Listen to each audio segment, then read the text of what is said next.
جيهان شكري أحمد تركا كومينا شهيد لوندم كومين أساسي جفاكي وأف سيستما سروك أبوي كومين قوتيغو أزدر كبم أزببم أندام الكوميني وأزدر كبم شارعا باقشكم كومين أساسي جفاكي كومين وحميد دقهيني هف واد ددي هف الكوميني يعني كتشارو خواتي كوميني حمتشتي أو دكي وأساس كومين في سيستمي وعديقو أنا قاغتك الشيكير لازم بي كيجان سازيه بي قاغت شكوميني درت كبي وشكوميني درنا كبي كسنا عدي كاري لجنا صلح هي لجنا باراستني هي تندرسي هي خدمي هي قوميتاجني هي دسيا لجنة ميدن جيهان يعني لجنا صلحية أولية شوى واشانا هي يعني هن اللجنة ما قالك انت كومين هذا يعني حطات بيجي حطا كاري بآلي كارب جفاكير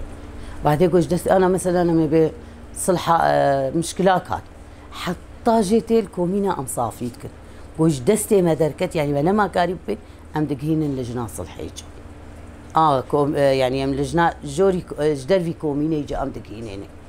جواكي تبي تشبر وردها بأجبو لجنة صلحية ددن جبو سيستما يا مثلا جارنا من لددها جبو مخدرات توعية ددن دايك جبو زاري خزاني بيشلوبكي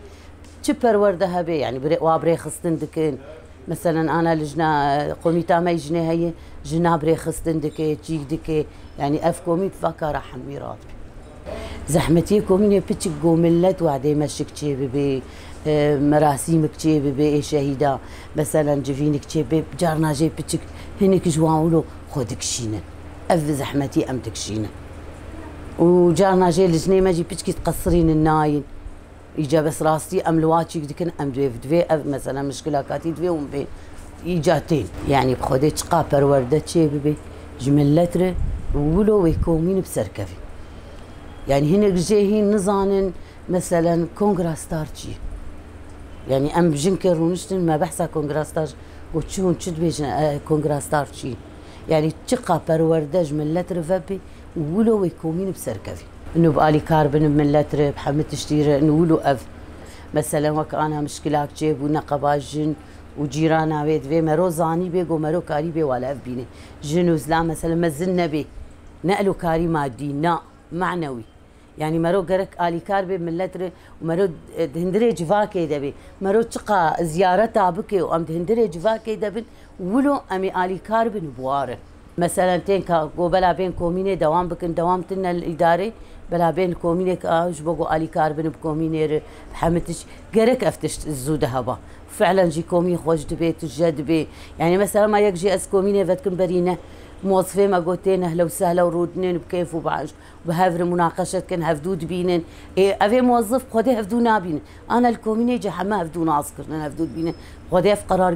قلكي مرول بيشي خستيه جاريم درت كفن دويم درت كفن زياراته يعني روجي هما دمال سيما المرو زيارات بكي مثلا دسيه لجنه در كفن زيارات بكن نشوش بقولهم قلت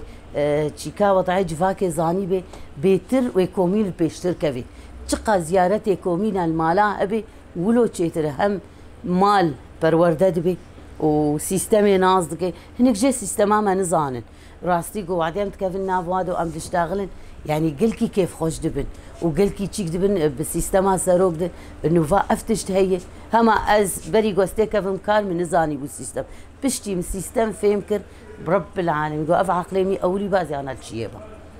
اذا بس ديس ازنا بوشمان لاوكي خوا دايوا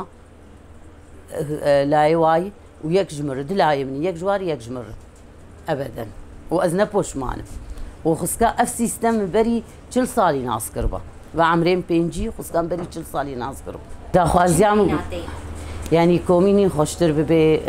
شنو هاتناوي بيتر بي جفاكا ما ملتي ما تبهرنوا بين كوميني ولو شغلي وعتنا بيجي بين زيارتها سروكي كوميني بكين يعني راستي سروكي كوميني قلكي تعبن يعني بخاطر كومين سركار حمي سركفتيت كي سروكي كوميني راسي حمتي سر حتى يعني اما خدمي بطاقه مازوطات كن ام سروكي كومينا الي كانهم بوارم دبن محروقات امتين ام بطاقه واد وزن مازوت جوارد وزن راستي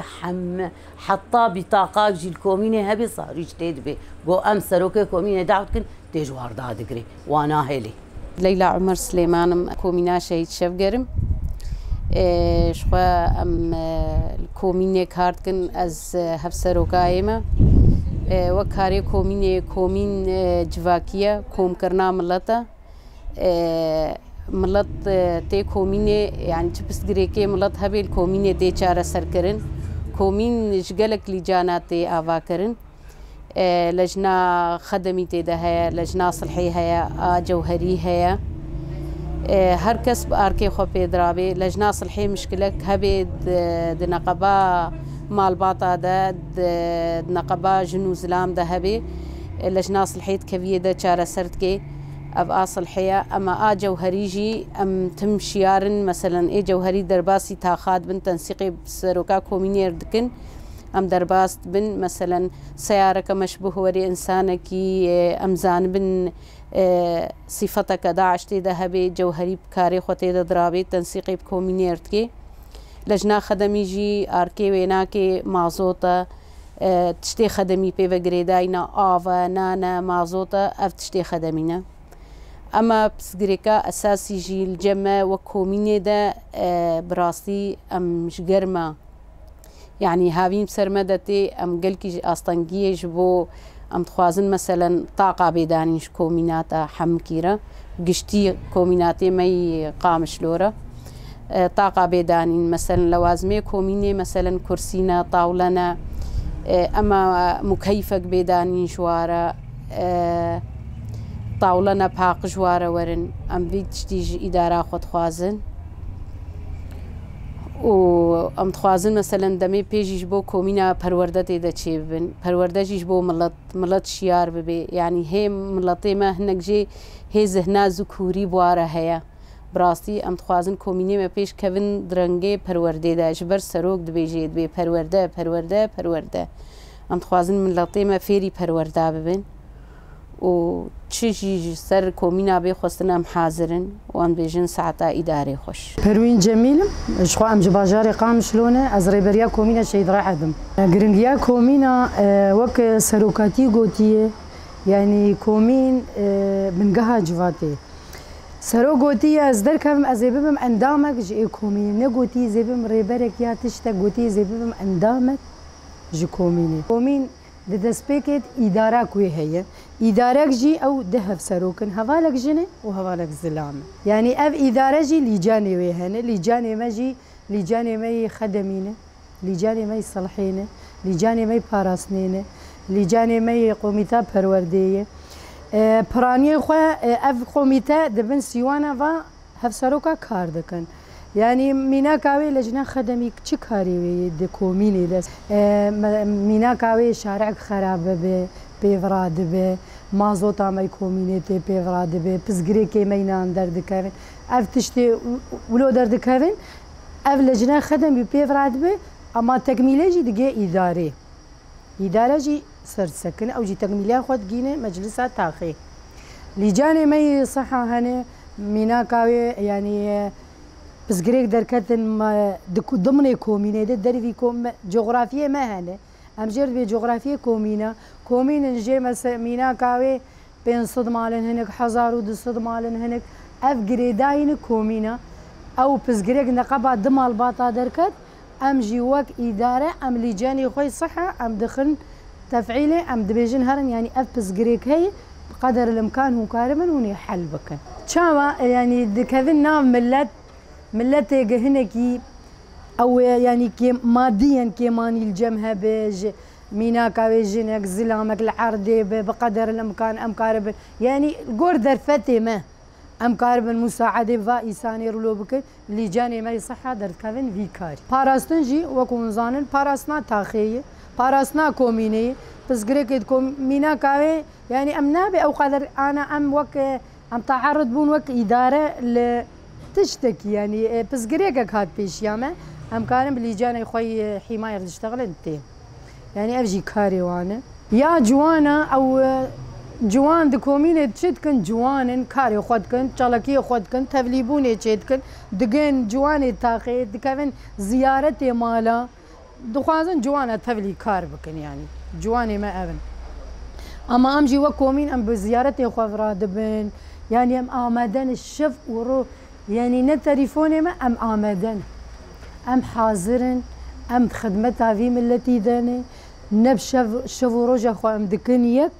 وام خدمتها في كنجي تليفون جمر بين ام جي وك اداره ام دقينن اللي جاني خوي قمعني اي ميناك عاوي صلح بخدمي بام دقينن وا يعني ام خدمتها في ملتي داني وكومين بنقها جواتين يعني قالك حركس الكوميني خو خدي درك ياك نبي والله الكوميني زاتشونا الكوميني خو خدي درك جن ما انا وقت بيجين ام هذا ميناك عاوي دسبيك مجود هذالك جني وهذالك الزلامه جن دوردج قبلي كونغرس ستار دورديه جن كاري جني دك خدگين پرانيا خدگين جني مينا پزگريك جنير دركد اميبان جنيكن قوميتا جنجي هي د كومينه ده قوميتا جني امبان وي جني دكن ام بجنير ودنين وك اداره وك قوميتا جن ام يعني حتى جمتي ام وي جني شيار دكن امنا يعني امنا بيجن ام تجاري تعديناك شو ام وي جني شيار دكن ام وي بريفد بن حياج ما بيجي ام تبلي كار دكن ام كانوا يتيخن كومين وكومين ام جريداين مجالسها وناحيه نعم نكارن بين مجالس يا اخوان وكان ام كومين شي طلبي مقاغتي ما امتين مجلس حياه مجلسها مجي ارينيه ندمه انا ميناكاوي فاج ما هاتي خستن ام پروردگی الكوميني بدن حياه اجي تنسيق اخوا بمجلس اخورنكم از نكارم تقافي بابيجم يعني ريبريه ما مجلس سامي حياه جيتي دبالي كار يعني الي برين هاجم جو يعني ام شفورات خدمتي داني تليفوني مال برسري من ام خدمتها في جبر ما خوكري جسري في ملتي وام صوزك جدا حياه ام كاربن حياه ما بي يعني فاز جنكم از تبني خو ما ظنم جي يعني فا 11 صالي ما استهبلي كارب حياه ما بيجي از كارو مصوزك داي شهيد يا اخو مصوزك داي سروكات امي كاري خو براست ورحلي بمشي سيقا ما بتشي سازيه هي تشكس يعني كس نكار بقاغتا كوميني درباز باي سازي اي مؤسسه هر امي شيدكشين نقمناكشين ام بريشيدكشين اما ملتي مي ام مجبور بن درباز بن با ملتي خو ويقانع بك انا ويتفلي كومينا بك ام قام انا هاجي شكلك يقولوا يعني ام نرما مدرن ملتي خو اما هنكي خو دوري كوميني دخن وخدي سباوي يعني بهور بك امجي يعني بتشكي لوازي جعنت كافن ملت بس تفولوجي ملتي مي ام مجبور بملتي خو فرا شقا خو دور بخن ام تفليبوني تشيد كن خو كومين ام درباز دبن حم مماله صلاحي مرهي ام كومين ام خدقين قدر الامكان ملتي خو كومين تنبل اجباري وفوضى كومين ريخستنه تنظيمه تملتي خو نازدك تتاخا خو نازدك تزانه يعني بهور بك از نصر شخصي خود بيجم سروك كومينه بتواهي زانن كيد كوميني وادن كي جمال كي چلوي كي چاوان ام زان هرمي د كومين تنن برا چه ببين و اوجي بري خستن ببين و زانه ببين راست يعني ام نابي ام جي كتن پروردا ام مجي نزاني بو تشتكي بهور بكم تفري كاربون ما نزاني بو بس ام بري خستن وام كتن دا ما خو بيش خست حركز براولو بكم ملت بانغايام جملت ريش خو برا خبري خستن بك تفلي كومينا بب زان ام نابي نزانن زانن بس برا بين كوميني خو هنكي لكوميني خو خدي درك پروردج مردوين زيارتي مالاج مردوين ام مشخور وق يعني ام قرو ام بروجانه درك زياره ام ملتي خو قانح قول ام خوتيخن هندر ملت ام زانه بنشلو ام ملت بر خود بينا دفي افتشي فانا وك برنامجك دركتي هيا مهك هي هوالا يعني خاصة دي موظفة كومينا موظفة سازياتين كومينا براستي مرالي كارن زيارتك چه ببه شهيدك چه ببه مينا كاوي ايرو يعني جوينك مظن چه ببه ام وموظفينا ام درد كاوي نام ملت دري مليت خنا مواد ودكن جويني اخوة السبتيتين سبتي روك خصوصية سبتيتين آلي مكارتك رسالة مج ملت رأس بهذي من ملت جي الكوميني خو قدي دركاوي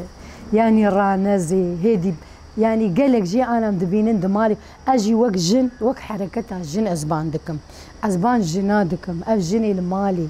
هنكي ذركبن بو الي مدورن بهور بقوم بالي مدمن والنفسيه جينو مرتاح ببن شهيده ما تشير بن ما نقوتي بروجانا ورن كومين اما هنكي برمد